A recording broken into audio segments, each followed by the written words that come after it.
고린도전서 1장 18절에는 십자가의 도가 믿는 자들에게는 하나님의 능력임을 선포하고 계십니다. 그렇다면 이런 십자가를 믿으며 신앙생활하는 우리는 분명 하나님의 능력으로 살아가야 하는 것이 맞는 것이겠죠. 자, 그런데 교회를 수년씩 다니며 신앙생활 하는데도 삶은 왜 그대로인 것일까요? 믿음 생활을 하고 있는데도 성품이나 말씨나 행동은 왜 여전히 차이가 없는 것일까요? 우리는 예배를 드립니다.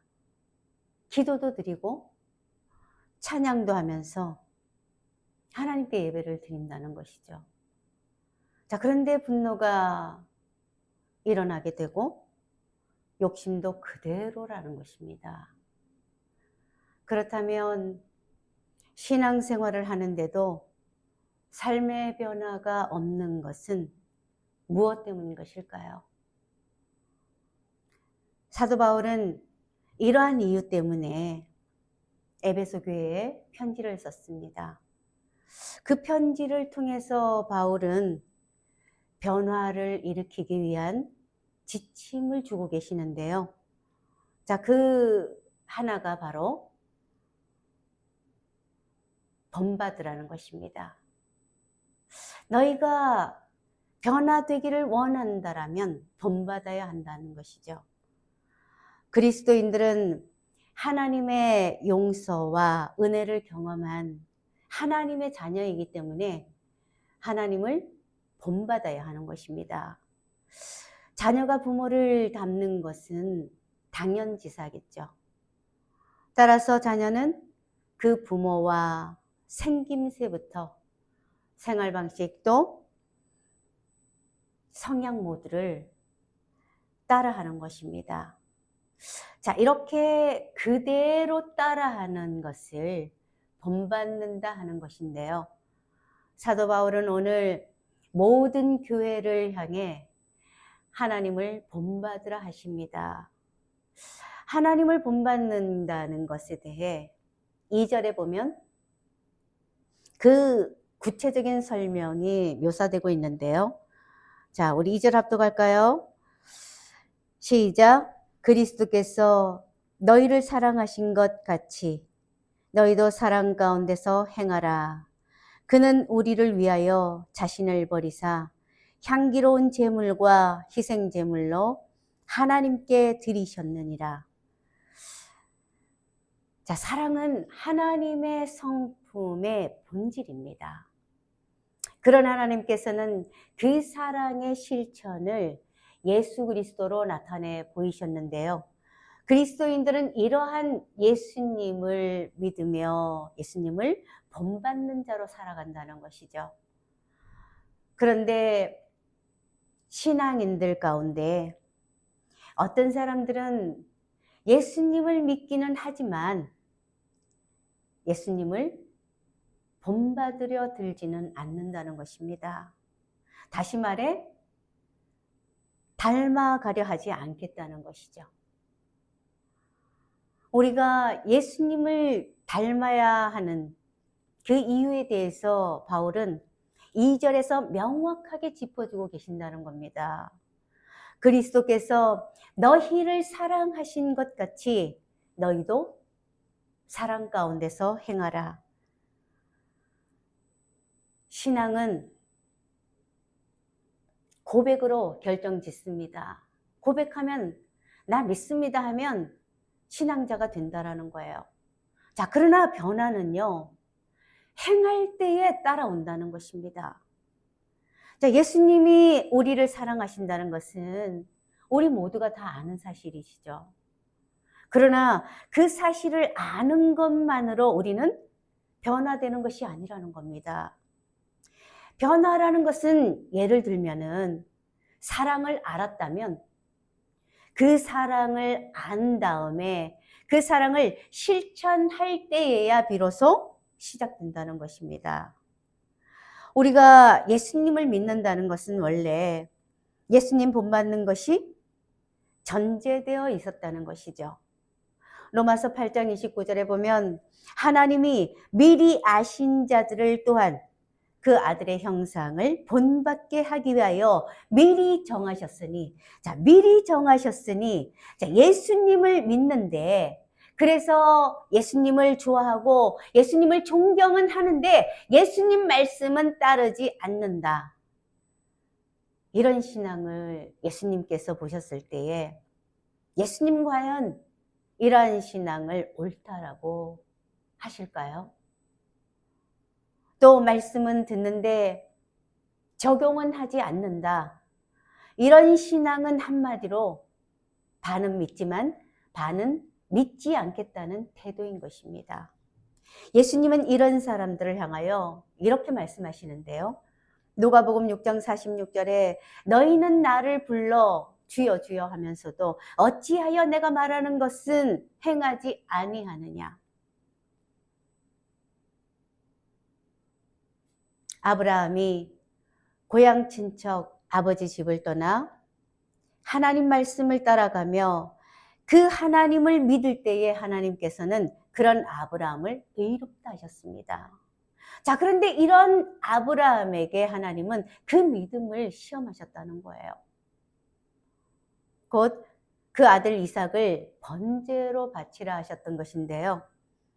아브라함이 하나님의 말씀대로 그 아들 이삭을 바칠 때에 하나님은 아브라함의 믿음이 그제서야 온전하다 하셨습니다. 이처럼 믿음은 행할 때의 온전함을 이루는 것입니다. 이 행하는 행위가 바로 본받음의 실행 중이 되는 것인데요. 자, 이렇게 되길 원한다라면 우리는 신앙 목표를 재설정할 필요가 있다는 것입니다. 원래 우리의 신앙 목표는 천국행으로 설정되어 있을 것입니다. 자, 그런데 이 천국행은 멀다는 것이죠.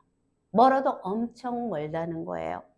때문에 우리는 중간중간 간이역에서 쉬었다 가는 과정을 반복해야 하는데요.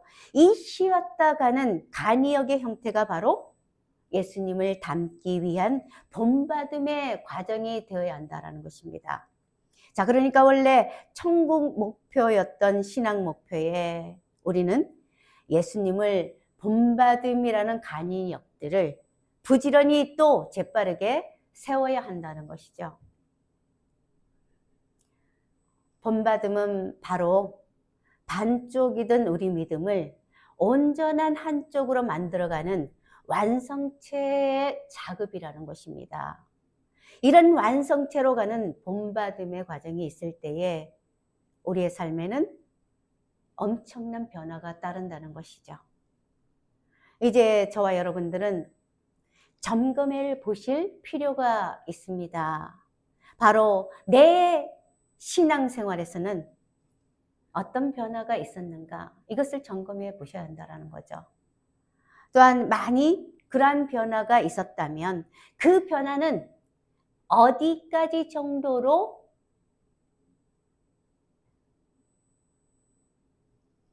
진행되고 있는 것인가, 이것을 점검해 볼 필요가 있다는 것입니다.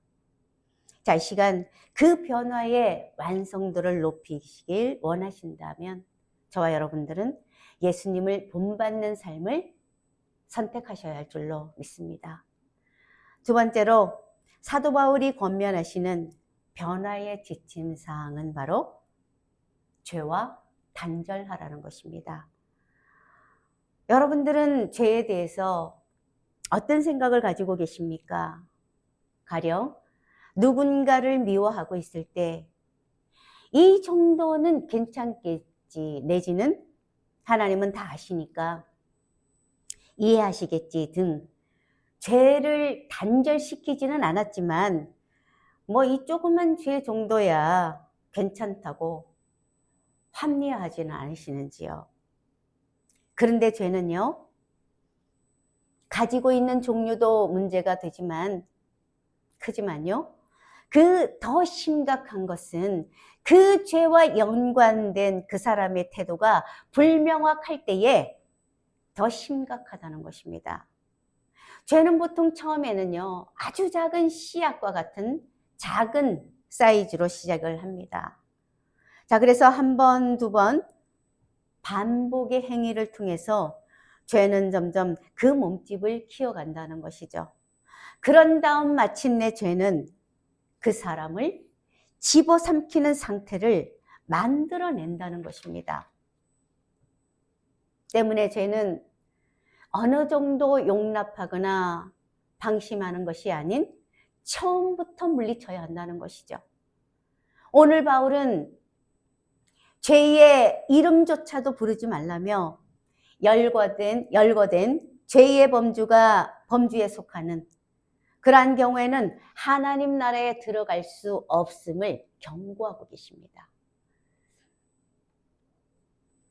가룟 유다는 예수님의 죽음을 대비하여 향유를 붓는 마리아를 보면서 이 향유를 어찌하여 300데나리온에 팔아 가난한 자들에게 주지 아니하느냐라고 했습니다.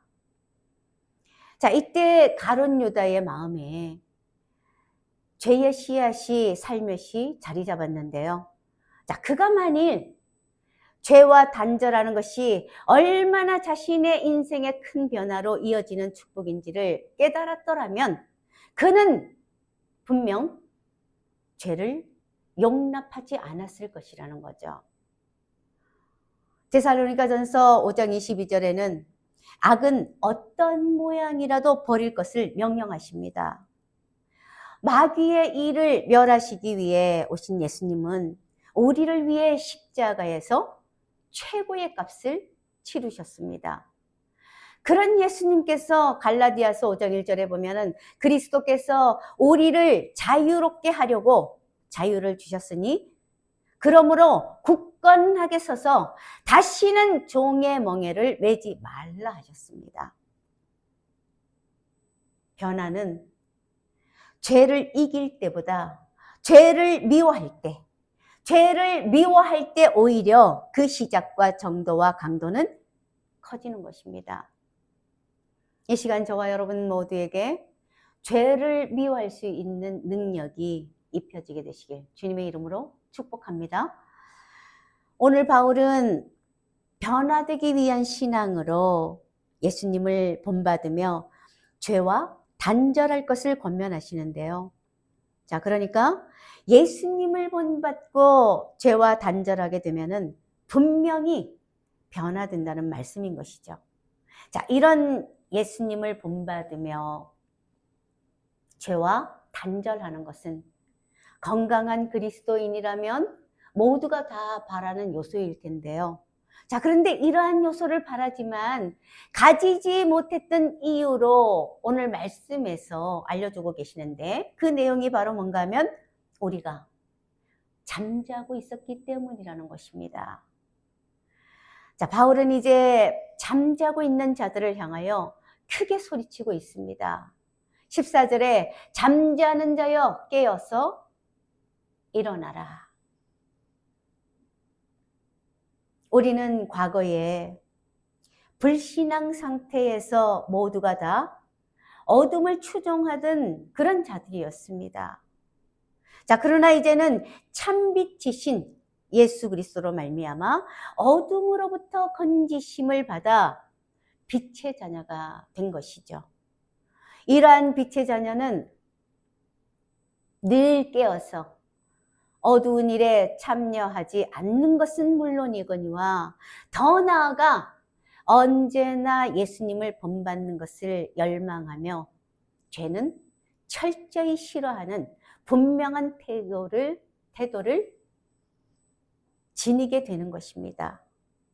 자, 이러한 빛의 자녀의 삶에는 엄청난 변화가 몰려들게 되어 있는 것이죠. 자, 그 변화의 삶 중에 하나만 예시로 든다면요. 그것은 장차 살아갈 천국을 미리 이 땅에서 앞당겨 살아갈 수 있는 힘을 지니게 된다라는 거예요.